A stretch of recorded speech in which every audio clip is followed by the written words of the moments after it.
अस्सलाम वालेकुम, मैं हूं शाहजेब खानजादा। 18 और 19 अक्टूबर को कराची में जो कुछ हुआ, इस हवाले से आज एक बहुत बड़ी पेशरफ्त हुई है। फौज ने अपनी इंक्वायरी मुकम्मल कर ली है, जिससे हुकूमत के बयानिए को बड़ा धचका लगा है। फौज का फैसला हुकूमत के मौक़िफ़ के बिल्कुल खिलाफ आया है। तस्लीम कर लिया गया है कि आईजी सिंध के साथ जो कुछ हुआ वो गलत हुआ।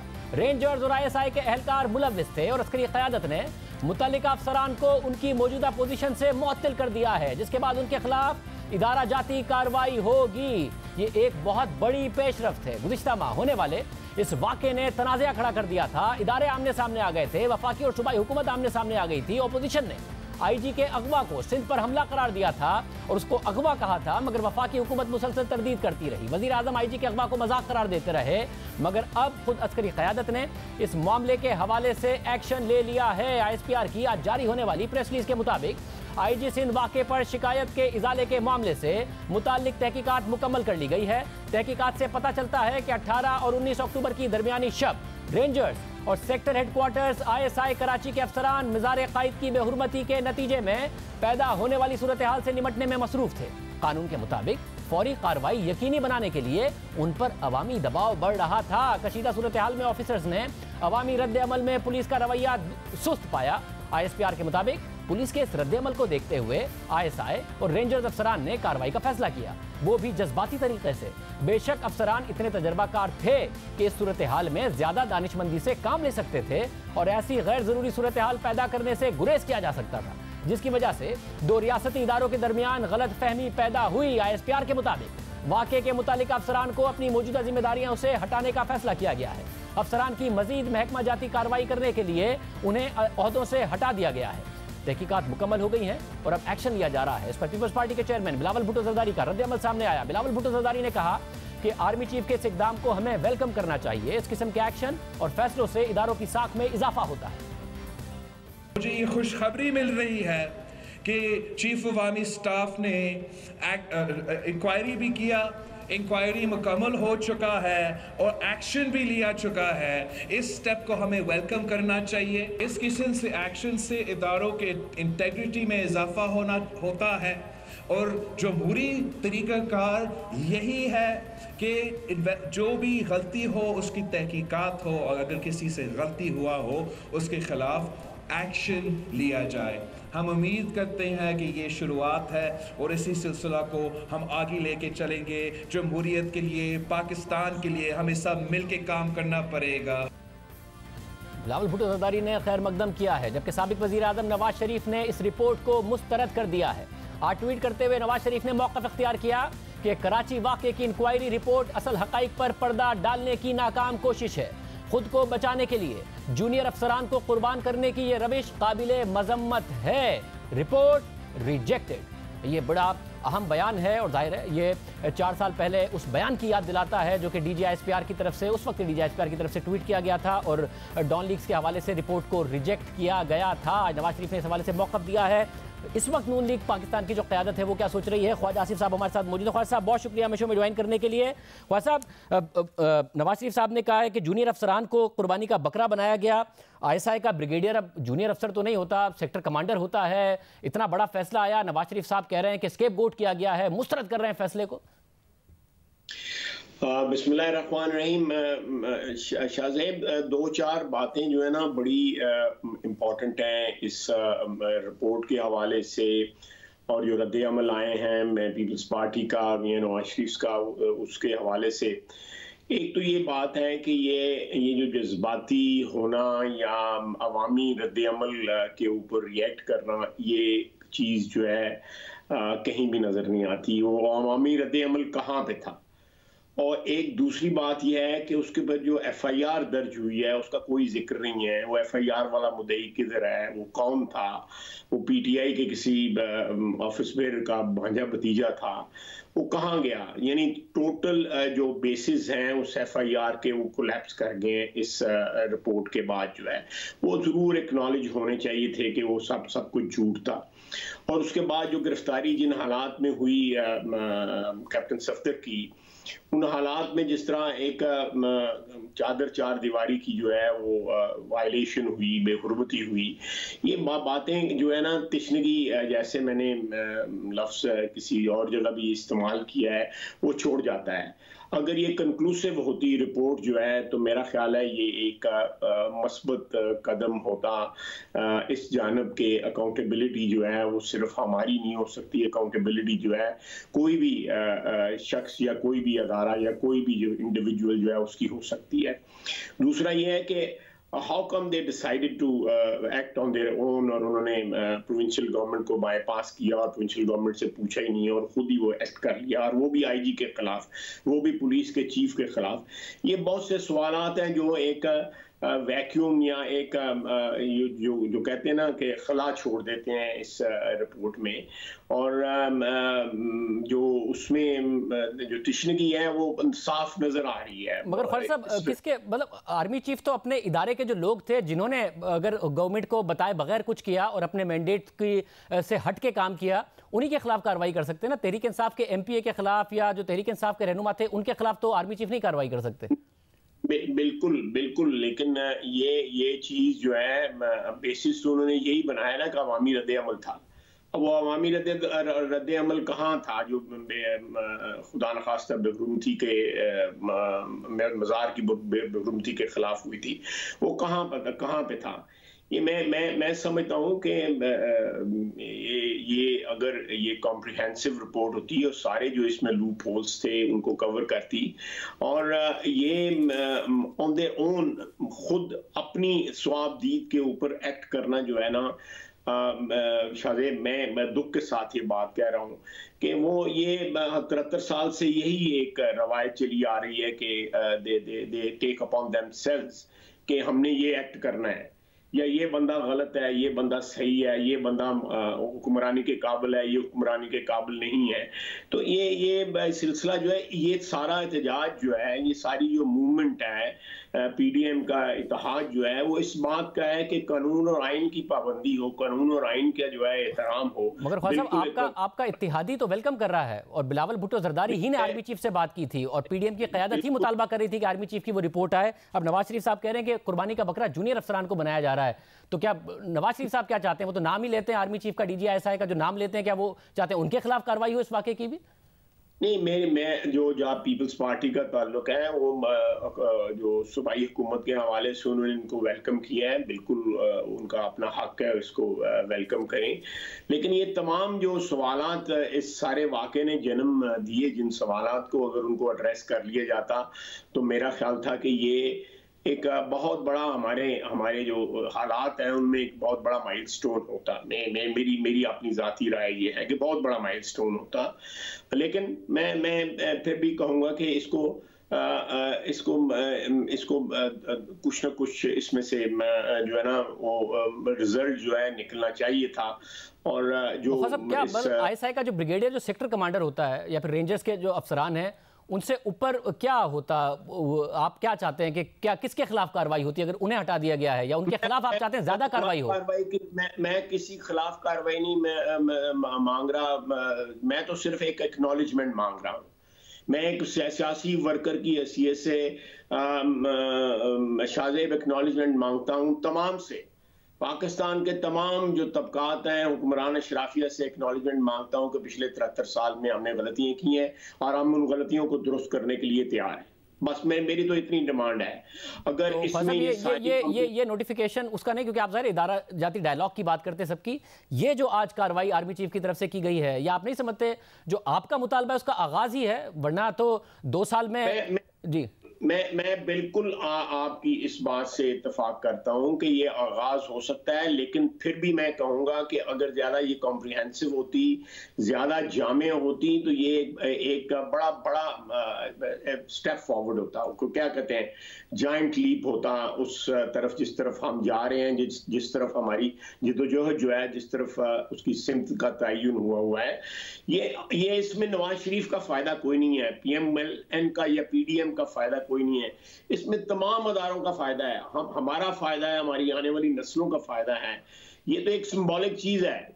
मगर ख्वाजा साहब, थोड़ा नवाज शरीफ साहब के लिए मामला पर्सनल भी है। आप बात तो करते हैं कि जी आइन की हुक्मरानी है सारा बात, मगर जब वो ट्वीट जब ये रिपोर्ट रिजेक्टेड की बात करते हैं तो याद दिलाता है 4 साल पुरानी उस ट्वीट की जिसने रिपोर्ट रिजेक्ट किया था। हालांकि उसको वापस ले लिया गया था ट्वीट को, मगर वो पर्सनल है उनके लिए मामला, ये पर्सनल बात की उन्होंने। देखें, ये इसमें पर्सनल मामला ये भी है कि मरियम नवाज जो है नवाज शरीफ की बेटी हैं और बेटियां साझी होती हैं हमारे माशरे में।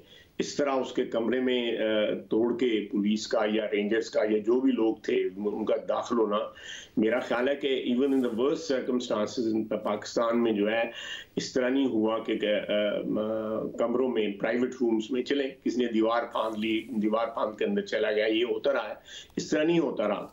तो मैं समझता हूँ कि ये एक मौका है, था भी और आज भी है कि हम उस तरफ चलें जहां पे जो है हम सब लोग जो है अपने जो है एतराफ़ करें इस बात का कि माजी में जो है जिससे भी कोई गलती हुई है, चाहे वो रूलिंग एलीट के कोई भी हिस्सा है, चाहे वो एस्टेब्लिशमेंट है, पार्लियामेंट है, जुडिशरी है, मीडिया है, एग्जीक्यूटिव है, सबसे इज्तिमाई तौर पे गलतियां हुई हैं और ये एक अपॉर्चुनिटी थी भी और आज भी है कि इसको अगर कंटिन्यू करें। मगर मैं एक फिक्र सिर्फ ऐड करूंगा कि इसमें जो उन्होंने कहा है कि इनके साथ डिपार्टमेंटल इंक्वायरी जो है होगी, अगर वो इंक्वायरी जो है वो आवाम को पता लगे, वो शफाफ हो और वो जिस तरह हम लोगों की जो है वो इंक्वायरियाँ होती हैं या हम लोगों के मुकदमात होते हैं वो साबित भी नहीं हुए होते और वो सारी की सारी दुनिया को पता लग गया होता है, हमारे माथे के ऊपर जो है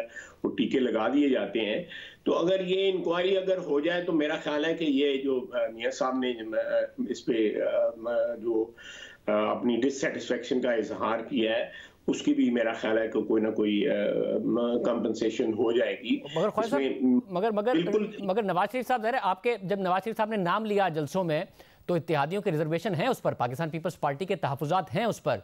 अब जबकि बिलावल वेलकम कर रहे हैं, नवाज शरीफ साहब पब्लिकली उसको कह रहे हैं कि रिजेक्ट कर रहे हैं इस मामले को, तो आप इत्तेहादियों को भी मुश्किल में नहीं डाल रहे हैं और आखिर में कहीं आप तनहा तो नहीं रह जाएंगे अगर इत्तेहादी कहीं ना कहीं उन्हें नजर आए कि जी आप बहुत ज्यादा आगे बढ़ रहे हैं। देखें, मैं थोड़ा सा आपको पता है कि इस सिलसिले में मैं एक पहले बयान दे चुका हूं और उसकी वजह से मैं जो है वो क्रिटिसिज्म का निशाना भी बना और बाद में मुझे उस पर माजरत भी करनी पड़ी। तो मैं PMLN वर्सेस पीपल्स पार्टी के जो मामलात हैं वो PDM में जो हमारे लीडर्स जो हैं शिरकत करते हैं उन पे छोड़ देता हूँ। इनफरादी तौर पे मैं अपनी राय का इजहार नहीं करूँगा, लेकिन मैं फिर कहूँगा कि ये एक अपॉर्चुनिटी है और अभी भी इसमें मगर ख्वाजा साहब, सोहेल वड़ाई साहब के आर्टिकल के मुताबिक आप भी उस ग्रुप में शामिल है नून लीग में जिसमें राना तनवीर हुसैन साहब तो कह भी दिया, उन्होंने खुद भी खुर्रम दस्तगीर, सरदार आया सादिक, ख्वाजा साद रफीक जो जारहाना बयानिए के बजाय मुज़ाकरात का रास्ता अपनाने पर जोर दे रहे हैं कि पब्लिकली इतना जारहाना बयानिया ना हो।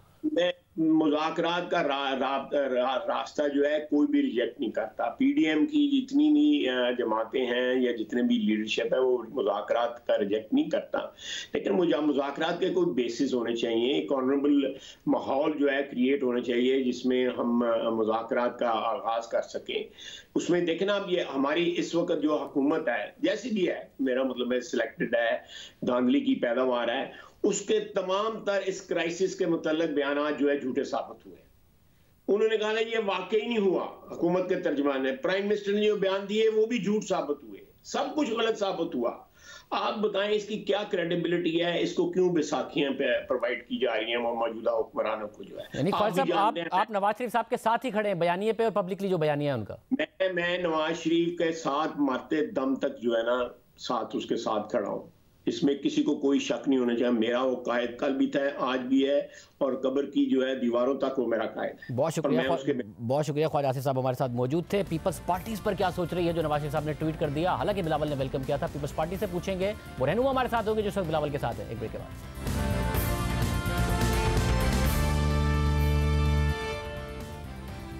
बिलावल भुट्टो जरदारी ने वेलकम किया, मियां नवाज शरीफ ने मुस्तरद कर दिया जो आज आर्मी चीफ की तरफ से इकदाम किया गया। सेनेटर मुस्तफ़ा नवाज खोखर जो तर्जुमान है बिलावल भुट्टो जरदारी के, सीनियर रहनुमा पीपल्स पार्टी के, और बिलावल भुट्टो जरदारी के साथ ही गिलगित में मौजूद हैं। खोखर साहब बहुत शुक्रिया। खोखर साहब, पहले ही पीपल्स पार्टी को तहफ्फुज़ात थे नाम लेने के हवाले से जो नवाज शरीफ साहब जलसों में लेते हैं, अब जबकि आप लोगों की तरफ से वेलकम किया गया, बिलावल भुट्टो जरदारी ने तकरीर में वेलकम किया, मियां नवाज शरीफ ने रिजेक्ट कर दिया है और कहा है कि ये तो जो इस वक्त स्केपगोट किया गया है जूनियर अफसरान को। पीपल्स पार्टी क्या सोच रही है इस हवाले से?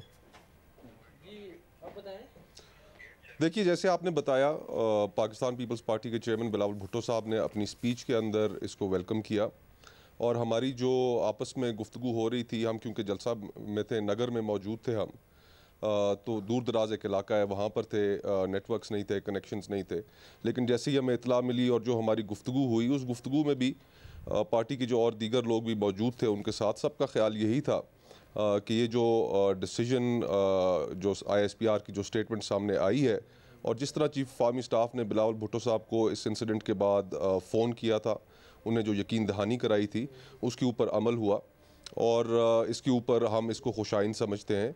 और हमारे यहाँ अनफॉर्चुनेटली माजी में तो ऐसी एग्ज़ाम्पल्स शायद आपको ना मिलें कि जिसके अंदर लोगों को या सीनियर लोगों को किसी भी चीज़ के सिलसिले में किसी तरह ज़िम्मेदार ठहराया जाए, तो ये एक अच्छी पेशरफ्त है और हम इसको वेलकम करते हैं। ख्वाजा आसिफ साहब ने कहा कि नाम सामने आने चाहिए, जिस तरीके से सियासतदानों के साथ होता है, जिस तरीके से हमारे साथ होता है, और कॉम्प्रिहेंसिव इस रिपोर्ट को होना चाहिए था। आप समझते हैं आपके लिए कम से कम आर्मी चीफ की जो इंक्वायरी की हद तक मामला था वो एक क्लोज्ड केस है, अब आप लोग इत्मीनान रखते हैं इस हवाले से कि इसमें अब कोई मजीद चीज़ें आपको नहीं चाहिए, कोई डिमांड नहीं है आपकी? देखिए, मज़ीद चीज़ें तो इसमें, जिस तरह ISPR की स्टेटमेंट का अगर आप जायज़ा लें तो उसके अंदर उन्होंने जिक्र किया है पब्लिक प्रेशर का। तो हम सब लोगों के इल्म में है कि ये पब्लिक प्रेशर जो क्रिएट किया जा रहा था, ये PTI के वज़रा की जानिब से किया जा रहा था। उनके वज़रा ऑन रिकॉर्ड हैं जिन्होंने उस वक्त एक पब्लिक प्रेशर, एक हिस्टीरिया अनफाउंडेड उन्होंने क्रिएट करने की कोशिश की, और फिर उसके बाद उस इंसिडेंट के बाद जो जिस तरीके से वाक़यात रूनुमा हुए, उसमें वज़ीर आज़म का जो इंटरव्यू था, जिस इंटरव्यू के अंदर उन्होंने इस सारे सिलसिले को, इस सारे एपिसोड को एक कॉमेडी शो उन्होंने कहा। तो आज कॉमेडी शो एक तरफ वज़ीर आज़म कहते रहे इसको, हालांकि वफाकी हुकूमत के अफसरान थे जिनके साथ ये वाक़या पेश आया, उनको वफाकी हुकूमत के उन अफसरान के तहफ़्फ़ुज़ के लिए कम अज़ कम वज़ीर आज़म को ऐसा बयान नहीं देना चाहिए था। उन्होंने बाहर तौर कॉमेडी शो कहा, लेकिन आज हुकूमत कहाँ खड़ी है? वज़ीर आज़म कहते हैं कि ये कॉमेडी शो है, लेकिन ISPR की जो स्टेटमेंट आती है उसके अंदर इस वाक़े को रिकगनाइज़ किया जाता है कि हाँ, ये वाक़या हुआ है और उसके कुछ ज़िम्मेदारान भी हैं और उन ज़िम्मेदारान के ख़िलाफ़ कार्रवाई भी होगी। तो आज असल जो इस सारे मामले में जो सुबकी हुई है, जो वो तो वज़ीर आज़म की हुई है, हुकूमत की हुई है कि वो आज कहाँ खड़े हैं। उन्होंने तो एक बड़ी मुनफरिद लाइन ली, इस सारे वाक़े को रिजेक्ट किया। आज उनके पास शायद कहने के लिए इसके ऊपर कुछ ना हो। मतलब वफाकी हुकूमत तो आपसे मुतालबा कर रही है कि सिंध हुकूमत अब उन पुलिस अफसरान के खिलाफ कार्रवाई करे जिन्होंने ये बगावत की और इस तरीके की, उन्होंने बाकायदा तौर पर छुट्टी पर चले गए थे। आर्मी चीफ ने कार्रवाई कर दी, अब सिंध हुकूमत कार्रवाई करे। देखिए, जहाँ तक हमारी मिनिस्ट्रियल कमेटी का ताल्लुक है, जैसे मैंने कहा, उसकी रिपोर्ट एक हफ़्ते तक आ जाएगी। जहाँ तक वफाकी हुकूमत का ताल्लुक है, वफाकी हुकूमत के बयानात का ताल्लुक है, तो आपके भी इल्म में है कि पिछले 2 साल से किसी मामले के ऊपर भी कभी उनकी तरफ से एक कोई संजीदा अप्रोच नहीं ली गई। अब ये उनका जो इल्ज़ाम है सिंध पुलिस के ऊपर बगावत का, ये मेरे ख़्याल से इसका तासुर तमाम सरकारी अफसरान में अच्छा नहीं जाएगा, उन अफसरान में भी अच्छा नहीं जाएगा जो डायरेक्टली वफाकी हुकूमत के अंडर काम करते हैं, कि ये तो किसी भी मौके पे पॉलिटिकल गेन के लिए, अपने सियासी फ़ायदे के लिए ये किसी के ऊपर कोई भी इल्ज़ाम लगा देंगे। उन सिंध पुलिस के अफसरान ने उस वक्त जो फ़ैसला उन्होंने किया, उन्होंने छुट्टी की दरख्वास्तें दी, एक इर्ताश था, एक गम गुस्से की लहर थी जिसको रिकगनाइज़ किया। आज ISPR की जो स्टेटमेंट है उसमें भी रिकगनाइज़ किया गया। तो पाकिस्तान में शायद ही इस वक्त कोई ऐसा सेगमेंट ऑफ सोसाइटी है कि जो सिंध पुलिस के इस तरह उनके ख़िलाफ़ हो और उनके ऊपर बगावत का इल्ज़ाम लगा रहा हो। ये वफाकी हुकूमत और उसके वज़रा न जाने किस डायरेक्शन में मुल्क को लेके जाना चाहते हैं। बहुत शुक्रिया। मुस्तफ़ा नवाज खोखर साहब हमारे साथ मौजूद थे। वफाकी हुकूमत से हम पूछेंगे कि वो क्यों ऐसा कर रहे हैं और उस FIR के हवाले से जो कराही तहरीक इंसाफ के रहनुमाओं की तरफ से गई थी। एक ब्रेक के बाद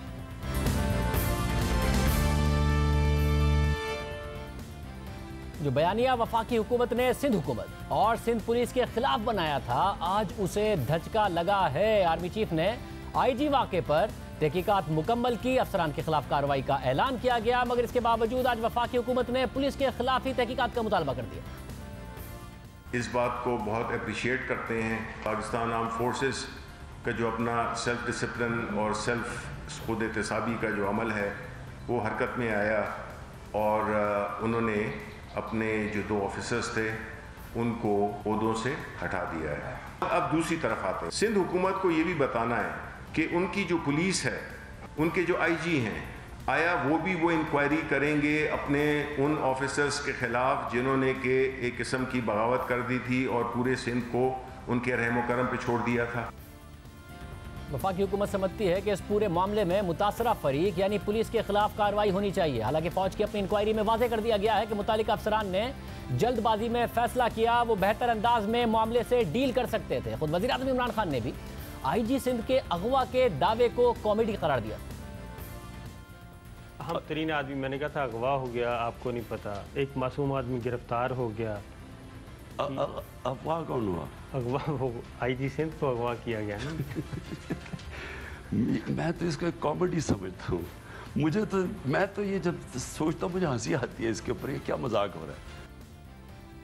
एक एफआईआर जो इस पूरे मामले की बुनियाद बनी थी, जिसे तहरीक इंसाफ की सूबाई क़यादत की कोशिशों के बाद दर्ज किया गया, वो एफआईआर भी दुरुस्त साबित नहीं हुई। तहरीक इंसाफ के कारकुन जिन्होंने एफआईआर दर्ज कराई थी वो उसकी पैरवी करने को तैयार नहीं। अलबत्ता तहरीक इंसाफ की सूबाई क़यादत ने इस एफआईआर को कटवाने के लिए पुलिस पर दबाव डाला था और आईजी को खबरदार किया था कि वो वफाक के नुमाइंदे। जी साहब याद रखें, वफाक के नुमाइंदे हैं आप, वफाक के नुमाइंदे आप भी और चीफ सेक्रेटरी साहब आप भी। ये तमाशा नहीं चलेगा। मैं क्लियरली फेडरल गवर्नमेंट की तरफ से आपको वार्न कर रहा हूँ। आईजी साहब आपको भी ये सुबह होने से पहले एफआईआर रजिस्टर होनी चाहिए, वरना मैं कैबिनेट में जाके अगली कैबिनेट मीटिंग को मैं उठाऊंगा आपको ओएसडी बनाने की। Area is responsible for this. हम इसको शामिल करेंगे कि पुलिस ने कैसे जाने दिया, पुलिस ने क्यों नहीं रोका। अब हम एफआईआर कटा रहे, हमारा हक है। मेरी अब अर्ज सुन ले। फरमाइए। मेरी अर्ज ये है, मैं आपकी बात सुन के यहाँ आया हूँ अपनी ड्यूटी छोड़ के। ड्यूटी ये पकड़े इसको, जाके सफदर को पकड़ लेंगे, गिरफ्तार करें। तो जब एफआईआर दर्ज हो गई, कैप्टन सफदर की गिरफ्तारी हो गई, तो भी तहरीक इंसाफ के रहनुमाओं ने सिंध पुलिस की तारीफ करना शुरू कर दी। मैं सिंध पुलिस को अप्रिशिएट करूंगा जिन्होंने एफआईआर भी काटी और उसके साथ साथ जिन्होंने उनको अरेस्ट भी किया। पुलिस के ऊपर बड़ा प्रेशर था कि इनको छोड़ दिया जाए, एफआईआर ना काटी जाए, कुछ भी हो जाए। पुलिस पे बहुत प्रेशर था सिंध गवर्नमेंट का, लेकिन मैं कहता हूं कि अगर पुलिस ने कल कोई अच्छा काम किया है तो हम सलाम भी पेश करते हैं। फिर उस पूरे मामले का क्रेडिट भी लिया गया और माना कि एफआईआर का मुद्दई उनका भांजा है। 10 घंटे की मुसलसल गालिश के बाद इस वक्त सुबह के 5:38 हो रहे हैं। गुज़िश्ता शाम से हम यहाँ मौजूद हैं और ये एफआईआर नहीं कट पा रही थी और इस वक्त ये एफआईआर नंबर 591/2020। अब हम सिंध पुलिस से कहते हैं कैप्टन सफदर को गिरफ्तार किया जाए, फौरी तौर पर इसको गिरफ्तार करके लॉकअप में डाला जाए। अल्हम्दुलिल्लाह बिल्कुल वो एफआईआर मेरे भांजे वकास अहमद खान ने कटवाई है। मगर हमारे प्रोग्राम में वफाकी वजीर अली जैदी ने कहा कि वो नहीं जानते कि वकास कौन है। जो मफरूर हैं या मतलूब हैं या उनके अपने ऊपर मुकदमात हैं, वो एफआईआर करा रहे हैं। आज़ाद कश्मीर के वजीर आज़म समेत दीगर के खिलाफ भी लाहौर में एक ने कराई, उसका ताल्लुक भी तहरीक इंसाफ से था, वो भी मुख्तलिफ मुकदमात उसके ऊपर भी निकले। आजकल ऐसी एफआईआर हो रही हैं, तो यहाँ पे भी पुलिस ने कर दी। इसके ऊपर सवाल उठ रहा है कि ये हुकूमत ये पुलिस ने की या करवाई गई।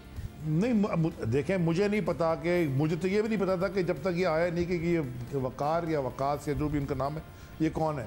वहाँ अलीम आदिल शेख भी थे, वहाँ राजा अजहर भी थे, वहाँ संजय भी थे, वहाँ पे अली जीजी जिनका इलाका है हमारे एमपी है वो भी थे, बहुत सारे एमपीएस थे। मगर आपको ये पता था कि सिर्फ कायदे-आज़म के साहब थे नहीं। मगर आपको ये पता था कि कायदे-आज़म के मज़ार की सिर्फ बेहुरमती की एफआईआर नहीं हो रही है बल्कि कत्ल की धमकी की भी एफआईआर हो रही है। नहीं, मुझे इसका नहीं पता था जी। मगर फिर ये एफआईआर भी दुरुस्त साबित नहीं हुई। गुज़िश्ता रोज़ पुलिस ने चालान जमा कराया कि जब कैप्टन सफदर को गिरफ्तार करके तफ्तीश के लिए थाने लाया गया तो उस वक्त मुद्दई को कॉल की गई, जबकि मुद्दई का फोन मुसलसल बंद जा रहा था। चालान के मुताबिक मुद्दई का कॉल रिकॉर्ड सीडीआर के जरिए ट्रेस किया गया, जिससे मालूम हुआ कि मुद्दई तो वाक़े के वक्त जाए वक़ुआ पर मौजूद ही नहीं था, जिसकी तस्दीक बाद में मज़ार क़ाइद की सीसीटीवी फुटेज से भी की गई। पुलिस चालान के मुताबिक एफआईआर में जो कत्ल की धमकी की शिक शामिल की गई थी वो भी झूठी साबित हो गई है, जिसके बाद एफआईआर को बी कैटेगरी में शामिल करने की दरख्वास्त की जाती है। एफआईआर भी झूठी साबित हो गई, जिसके इंदराज के लिए तहरीक इंसाफ ने पुलिस पर दबाव डाला, धमकियां दी, फिर उसका क्रेडिट लिया, मगर बाद में मुद्दई पुलिस के सामने पेश नहीं हुआ। सिंध पुलिस और आईजी पर इल्जामात भी खुद आर्मी चीफ की तरफ से ऑर्डर की गई इंक्वायरी ने गलत साबित कर दी है। अब इस हवाले से हम बात करेंगे। हमारे साथ वफाकी वजीर इत्तलात शिबली फराज साहब मौजूद है। शिबली फराज साहब, बहुत शुक्रिया शो में ज्वाइन करने के लिए। शिबली फराज साहब, जाहिर है आप लोगों की तरफ से ये जो भी वाकया हुआ, वजीर आजम ने कहा ये मजाक है कि आईजी के साथ जो वाकये की बात हुई, आप लोगों ने कहा ये सारा का सारा ड्रामा है। आर्मी चीफ ने खुद ने आईजी पुलिस को कॉल की, उनकी बात हुई बिलावल भुट्टो जरदारी से, उन्होंने यकीन नहीं कराई कि कार्रवाई होगी। आईजी पुलिस और बाकी सारे पुलिस अफसरान वापस आए उस गारंटी के ऊपर, और आर्मी चीफ ही के बाद ये इंक्वायरी का नतीजा आया है कि 2 अफसरान को बरतरफ किया गया। आप कह रहे हैं कि पुलिस के खिलाफ भी कार्रवाई हो, आर्मी चीफ ने तो बाकायदा तौर पर पुलिस की शिकायत पर यह कार्रवाई की, अब आप पुलिस के खिलाफ ही कार्रवाई का मुतालबा कर रहे हैं? देखिए, कहने का मकसद ये था 2 चीजें शाहजेब। एक तो ये है कि जो इंक्वायरी हुई वो बिल्कुल सामने आ गई। अब जब मैंने ये कहा है कि इंक्वायरी होनी चाहिए तो वो इस बुनियाद पे होनी चाहिए कि आपने इसके होता क्या है बदकिस्मती से कि जो असल बात होती है वो पीछे रह जाती है और जो सानवी चीजें हैं वो सामने आ जाती हैं। वो कि मैं इसको सानवी चीज नहीं कहूँगा कि देखें इस पूरे उस कहानी में, इस पूरे इस एपिसोड में जो कायदे आज़म के मज़ार की बेहुरमती हुई वो किस्सा पीछे चला गया, उसके बारे में कोई बात नहीं करता।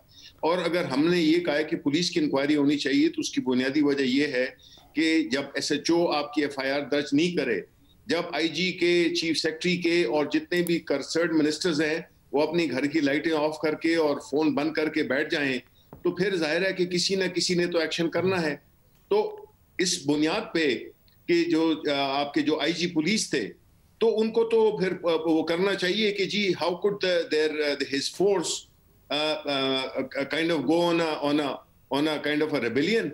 ये तो मतलब है कि इस तरह तो नहीं हो सकता। मतलब रेबेलियन में तो मैं अगर सिर्फ मैं आपके आगे पढ़ दूं, जो पुलिस अफसरान जब छुट्टी पे गए तो उनका कहना था कि हमारी जो हाई कमांड है पुलिस की उसको रिडिक्यूल किया गया, उसको मिसहैंडल किया गया, जिसकी वजह से सारी की सारी पुलिस जो है वो डिमोरलाइज हुई है, वो शॉक हुई है, इसलिए हम छुट्टी। तो ये नहीं हुआ था रिडिक्यूल जो भी IG के साथ हुआ? अगर नहीं हुआ था तो आर्मी चीफ ने इतने सख्त इकदाम क्यों उन अफसरान के खिलाफ क्यों किए हैं जिनकी एहतजाज पे गए थे? और वो क्या करते अगर उनके IG के साथ इतना बुरा वाकया हुआ कि उन्हें जबरदस्ती सारा का सारा काम किया? देखें, इस सारे वाकये में शाहजेब मैं तो यही समझ सकता हूँ कि रिडिक्यूल हुई अगर कोई तो वो बंदा हुआ जो कि आम बंदा, ये नहीं आम बंदा भी क्या कि अगर आपका कोई MPA MNA अगर जाके अपने एक नेशनल वाकये पे एक अगर FIR दर्ज कराता है और वो नहीं करने देते वो, उसका क्या होगा? Why shouldn't we investigate that? देखें, आर्मी ने तो जो किया उन्होंने तो अपने डिसिप्लिन के मुताबिक उन्होंने तो डिसीजंस ले ली। तो अगर आपने अगर एक स्टैंडर्ड सेट करने हैं, अगर आपने एक मोरल हाई करना है तो उसका वजह ये होगा कि आप रूल ऑफ लॉ को करें।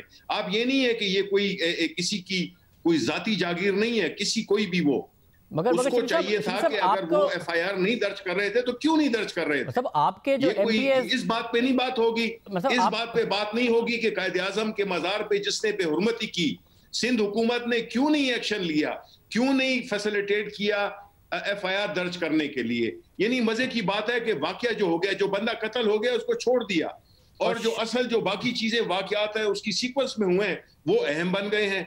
अभी आप मुझे बताएं, यू आर एज मगर मेरा एक सवाल है इस पर, इस पर आपको ये सवाल तहरीक इंसाफ की सिंध क़यादत से नहीं करना चाहिए कि बजाय इसके कि जोर इस बात पे दिया जाता कि कायदे आज़म के मज़ार की बेहुरमती हुई है उसकी FIR हो, उन्होंने कैप्टन सफदर को गिरफ्तार कराने के लिए हलीम आदिल शेख साहब के भांजे आगे आए, उन्होंने कहा कि कैप्टन सफदर ने मुझे धमकी दी है कायदे आज़म के मज़ार पे, और उसके बाद वो धमकी की FIR कराना चाहते थे ताकि कैप्टन सफदर गिरफ्तार हो जाए। पूरी की पूरी आपकी क़यादत वहां बैठी रही, पुलिस पर दबाव डाला, और फिर तो ये FIR उन्होंने क्यों कराई कि मामला ये सामने आ गया कि कैप्टन सफदर ने धमकी दी है, बजाय इसके कि कायदे आज़म के मज़ार की बेहुरमती हुई है। और फिर उसके बाद वो जो वकास है जो कि हलीम आदिल शेख साहब का भांजा है, वो अपनी FIR की पैरवी के लिए बार बार पुलिस के बुलाने पर आया भी नहीं। तो ये सवाल आपको अपनी सिंध क़यादत से नहीं करना चाहिए कि कायदे आज़म का मामला पीछे रह गया और आप लोगों ने ये सारा का सारा मुद्दा खड़ा कर दिया? नहीं, मेरा सवाल उल्टा बनता है। शाहजेब, कितने प्रोग्राम्स हुए हैं कायदे आज़म के मज़ार के बेहुरमती पे? कितने लोगों ने कंडेम किया है सफदर को? मतलब है कि सफदर की क्या हैसियत है, सियासी हैसियत क्या है उसकी? वो बंदा अगर वहां पे जाके और मरियम नवाज की मैयत में वो अगर जाके इधर ये काम करता है, वो इशू जो है तो वो साइड लाइन हो गया।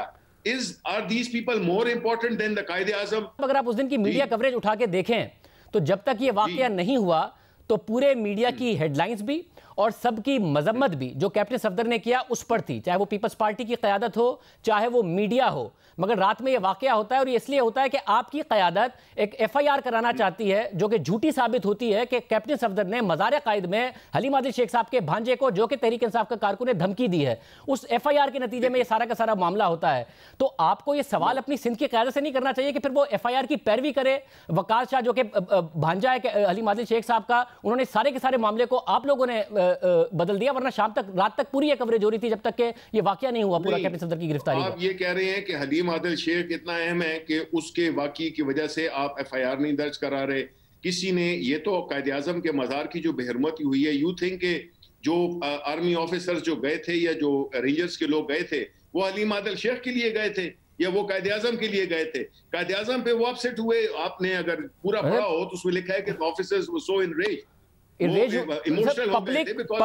पब्लिक का जो प्रेशर सारा का सारा क्रिएट हुआ उसके बाद, और वो प्रेशर तो आप लोग क्रिएट कर रहे थे ना, और आप लोग FIR एक ऐसी करा रहे थे जिसमें आप धमकी की FIR कर रहे थे कत्ल की, और वरना आर्मी चीफ उस वक्त आपको इस तनाजुर में देखनी होगी कि वहां पे ये PDM का जो है, जो एलाइज है सिंध गवर्नमेंट की, पीपल्स पार्टी थी। नंबर 2 ये है कि वो आए थे, हुकूमत किसकी है? सिंध में पीपल्स पार्टी की हुकूमत है। अगर पाकिस्तान के सिंबल की रिस्पेक्ट नहीं होने दी, वो FIR मैं आपको लिख के देता हूं, आप मुझे बता दें, वो FIR दर्ज कराते सफदर के खिलाफ? ये होनी तो चाहिए सफदर के खिलाफ ना, मरियम नवाज के खिलाफ होनी चाहिए थी। उन्होंने तो उस पे नहीं किया है। जो IG का वाकया हुआ, जब FIR नहीं हो रही थी तो अली जैदी साहब ने कहा और बाकायदा धमकी दी कि FIR नहीं हो रही है, और IG वफाक का नुमाइंदा होता है, वफाक उसको नॉमिनेट करता है। मगर जब IG के खिलाफ वाकया हो गया, जिसकी आर्मी चीफ ने भी यकीन दहानी कराई, तहकीकात होगी और आज हो भी गई, तो उस वक्त वफाक कहाँ था? अगर सिंध हुकूमत नहीं खड़ी हुई पुलिस के साथ, और बाद में बिलावल खड़े हुए जब ये छुट्टियों की दरख्वास्तें आई, वफाक क्यों नहीं खड़ा हुआ पुलिस के साथ?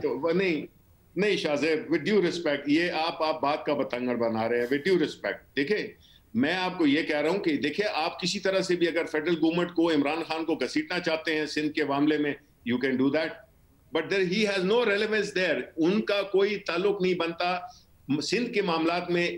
जाए वकू सिंध है, जो पुलिस है वो सिंध की है, इसमें हमारा क्या लेना देना? तो फिर शिबली साहब फिर आप लोगों को आज़म के मज़ार के लिए वो फिर आप लोगों को इंतजार नहीं करना चाहिए था जब आर्मी चीफ ने यकीन दहानी करा दी थी? अगर आप लोगों का लेना देना नहीं था, आप लोगों ने सिंध पुलिस पर इल्जाम लगा दिया, इन्होंने ड्रामा किया है। आप लोगों ने सिंध हुकूमत पर इल्जाम लगाया कि ये सारा का सारा ड्रामा नून लीग के साथ किया है। आप लोगों ने FIR कटाने के लिए, जो मैं कह रहा हूं कि पुलिस का चालान कह रहा है कि वो FIR ही फेक थी, ये सारा का सारा काम फिर सिंध पुलिस पर छोड़ देते, सिंध हुकूमत पर छोड़ देते, आप लोगों का काम नहीं था। आप लोगों ने तो बहुत ज्यादा इल्जाम लगाए सारे के सारे काम प्रोसेस में। देखिए शाहजेब, कुछ चीजें होती हैं जिनका कि उस वक्त एक पस मंजर होता है, जिसकी बुनियाद पे जब हकाइक सामने नहीं आते तो उस वक्त जाहिर स्पेकुलेशन तो होती है। ठीक है, वो तो होती है, होनी चाहिए और होती है, हमेशा ये है। अब एक चीज है जो कि आपने एक फैसला हो गया, इन्वेस्टिगेशन, ना मैं था उधर ना आप थे, एक फैसला हो गया है तो हमें वो एक्सेप्टेबल है, बल्कि हम उसको अप्रिशिएट करते हैं, एडमायर करते हैं कि काश हमारी जो सिविल साइड की जो इंस्टीट्यूशंस हैं वो भी इफेक्टिवली अपने लोगों के खिलाफ इंक्वायरीज करें और उनको वो करें, वो पनिशमेंट दें जिसके कि वो मुर्तकिब हुए हैं। तो ये क्यों बनाया जा रहा है कि आप घसीट रहे हैं फिर और शिबली साहब, क्योंकि इदारे ज़ाहिर वज़ीर आज़म को रिप्रेजेंट करते हैं, तो वज़ीर आज़म को रिपोर्ट करते हैं, वज़ीर आज़म मुतमईन है अब जो कुछ हो गया, इसके आगे कोई कार्रवाई या कुछ बात वज़ीर आज़म नहीं करेंगे? नहीं, वो नहीं करेंगे, लेकिन मैं एक बात करूं, देखें शाहसेब, कायदे आज़म का देखिए कुछ चीज़ें सिंबॉलिक होती हैं, कुछ चीज़ें होती हैं ऐसी, चाहे अगर किसी ने भी किया है उसका कोई ताल्लुक नहीं है पार्टिजनशिप से, अक्रॉस द पार्टी लाइन। अगर किसी ने एक नेशनल म्यूजियम को, एक नेशनल एक सिंबल को, उसको वायलेट किया है, तो अगर हम आज पनिशमेंट नहीं देंगे ना, तो कल उधर जो है तो जाके लोग उधर अपने वो कर देंगे, डंडे लेके पहुंच जाएंगे और उधर खाने पीने शुरू हो जाएंगे। हर चीज की एक रिस्पेक्ट होती है, उसका एक तकद्दुस होता है, उसको कोई भी वायलेट करे, इररिस्पेक्ट, मैं अगेन कहता हूँ, PTI हो, ANP हो, कोई पार्टी भी हो, नहीं करना चाहिए, पनिश करना चाहिए कि आइंदा कोई लोग ना कर सके ये। और उस पनिशमेंट के लिए IG को अगवा भी नहीं होना चाहिए। देखिए वो तो फैसला कर दिया है ना उन्होंने। बहुत शुक्रिया शिबली फराज साहब हमारे साथ मौजूद थे। मौक़िफ़ आपने वफाकी हुकूमत का भी सुना। प्रोग्राम में एक ब्रेक शामिल करते हैं। 15 नवंबर को गिलगित बल्तिस्तान में इंतखाबात होने वाले हैं। तमाम जमातें वहां भरपूर इलेक्शन मुहिम चला रही हैं। खुद हुकूमती जमात ने वहां जलसे मुनक्किद किए। कुछ दिन पहले खुद वजीर आजम ने भी गिलगित में बड़े इज्तिमा से खिताब किया। मरियम नवाज जलसे कर रही हैं, बिलावल भुट्टो ज़रदारी जलसे कर रहे हैं, मगर अब हुकूमत ने फैसला किया है कि कोरोना के केसेस में तेजी से इजाफे की वजह से वो अपना मजीद कोई जलसा नहीं करेगी। यह फैसला आज वफाकी काबीना के इजलास में किया गया। मुल्क के मुख्तलिफ शहरों में कोरोना के फैलाव में तेजी आ रही है। गुज़िश्ता 24 घंटों में मस्बत केसेस की शरह 5% से भी ज्यादा हो गई है, जबकि कोरोना से होने वाली अमवात की तादाद 7000 हो चुकी है। एहतियात कीजिए, मजीद सख्तियों से बचिए। इजाज़त दीजिए, अल्लाह हाफ़िज़।